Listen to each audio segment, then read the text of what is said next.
Welcome to online classes by Vandana Rawal.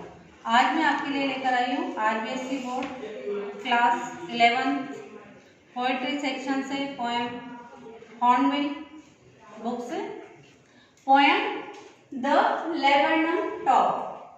Laburnum एक tree है and this is the month of September. Poem में भी हमारा मंथ ऑफ सितंबर है और it is the autumn season. Autumn means पतझड़, जिसमें पत्तियां पेड़ झड़ देते हैं। And laburnum top is a tree which is poisonous. ये एक पॉइजनस ट्रीज है, इसकी सीड्स पॉइजनस होती हैं। तो यहाँ पे बर्ड्स अपना नेस्ट बनाती हैं for the protection of their children.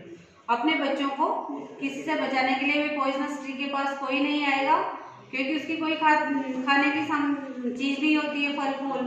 तो अपने बच्चे के प्रोटेक्शन के लिए वो वहाँ पे घोंसला बनाती है लेबनम टॉप ट्री पे।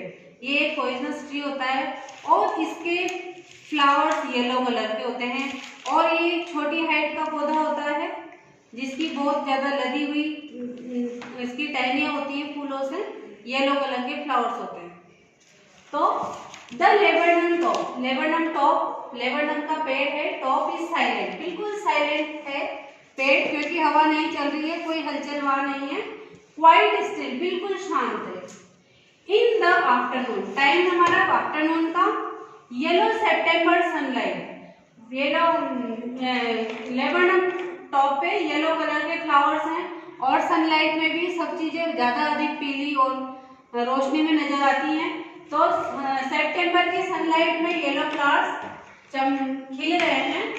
और फ्यू लीव्स, कुछ पत्तियां येलो, कोई इस पौधे के फूल तो पीले हैं इसे, बल्कि पत्तियां भी ऑटम के सीजन में झड़ने के लिए पीली हो जाती हैं।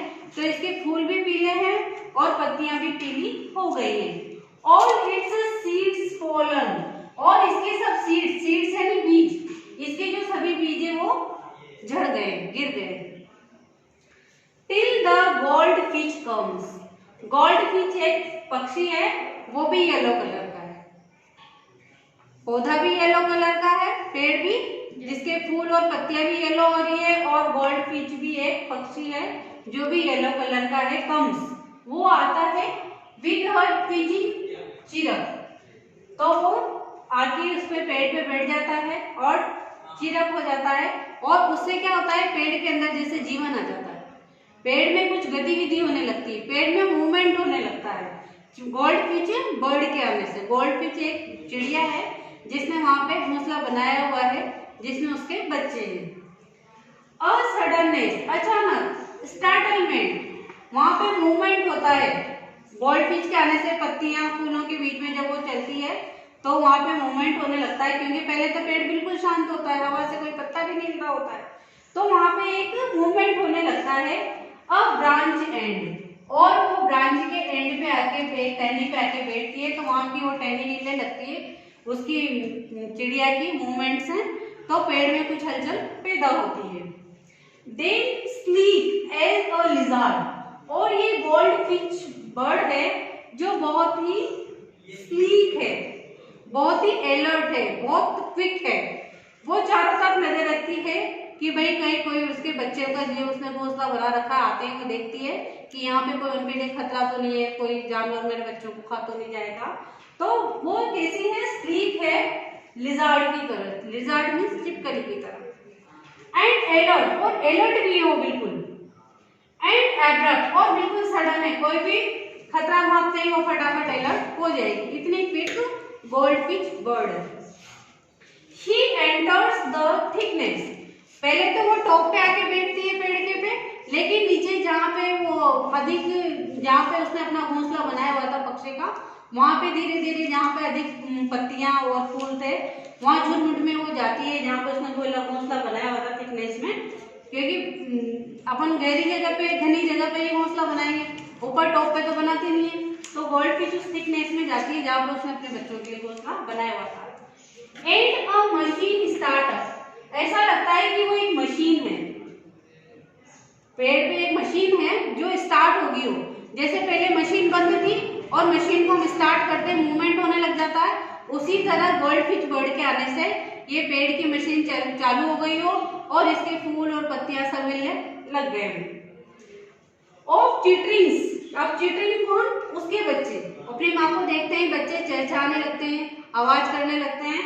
तो जो मशीन चालू हो गई हो गोल्डफिश के आने से उसके फैमिली की और बच्चे चहचहाने लग जाते हैं। And a tremor of wings, और अपने पंख फड़फड़ाने लग जाते हैं। And trillings the whole tree, इस तरह से पूरा ट्री में ही कुछ मूवमेंट होने लग जाता है। ट्रम्बल्स, मतलब उसके पेड़ पत्तियां और फूल हिलने लग जाते हैं। एंड थ्रिल्स, और उसमें कंपन पैदा होने लग जाता है। It is the engine of her family, ये क्या है? गोल्डफिंच बर्ड क्या है? अपनी फैमिली के इंजन है। जैसे इंजन से ही अपनी गाड़ी चलती है, तो गोल्डफिंच ही एक बर्ड है जो अपने पूरी फैमिली के लिए इंजन है। इंजन कैसे है कि वो अपने बच्चों के लिए दाना लाएगी, उनको खिलाएगी और वापस जाएगी, फिर दाना लाएगी, तिनके लाएगी और घोंसला बनाएगी। तो सारा काम कौन कर रहा है? इंजन कर रहा है। तो ये जो गोल्डफिश बर्ड है ये अपनी फैमिली के लिए एक इंजन की तरह काम कर रही है। ये अपनी फैमिली के लिए इंजन है जिससे से उसकी फैमिली पूरी चल रही है।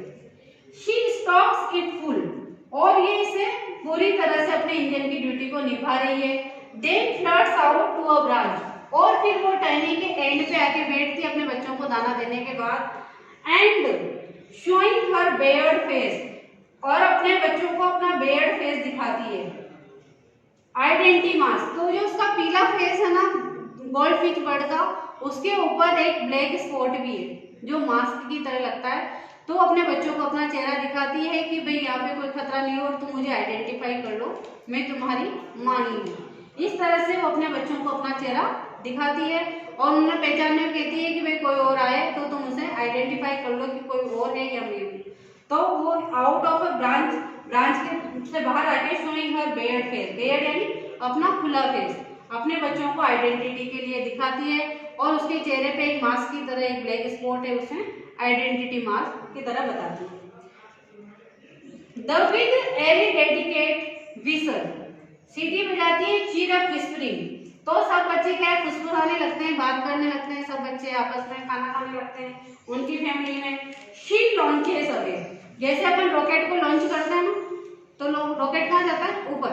तो यहाँ पे भी अब पक्षी अपने आप को खुद को लॉन्च कर रही है, गोल्डफिश खुद को लॉन्च कर रही है स्काई में उड़ने के लिए वापस दोबारा।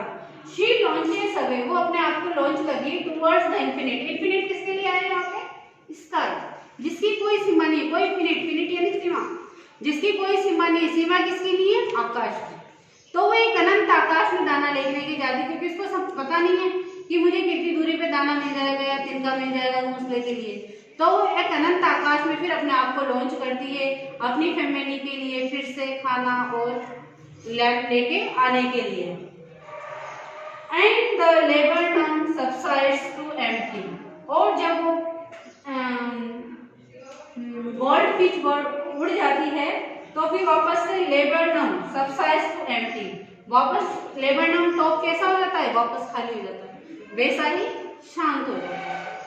इसी तरह से ये हमारी पोएम थी लेबरटन टॉप, जिससे हमारे जीवन में स्टिलनेस होती है, शांति होती है, चलायमान रहता है। लेकिन कभी कोई सिचुएशन चेंज होती है, कोई भी हमारे परेशानी आती है, थोड़े समय के लिए रहती है, जिसे हमारे पूरे जीवन को हिला देती है। लेकिन जब वो रिजोल्व हो जाती है, खत्म हो जाती है, तो हम वापस से वैसा चलना, वापस हम वैसे ही शांतपूर्ण वैसा ही जीवन चलने लगता है। इसलिए हमें थोड़ी देर की हर्डलनेस से परेशान नहीं होना चाहिए। और हमें जैसे कि गोल्डफिश अपनी फैमिली के लिए इंजन का काम कर रही है और वो आती है, दाना देती है और फिर वापस दाना लेने के लिए उड़ जाती है, उसी तरह से हमारा जीवन भी इसी तरह चलता रहता है, कठिनाइयों से पीछे नहीं होता। थैंक्स। यूट्यूब पर चैनल को सब्सक्राइब करें, बेल आइकन को क्लिक करें। यूट्यूब चैनल पे वंदना रावल। थैंक्स।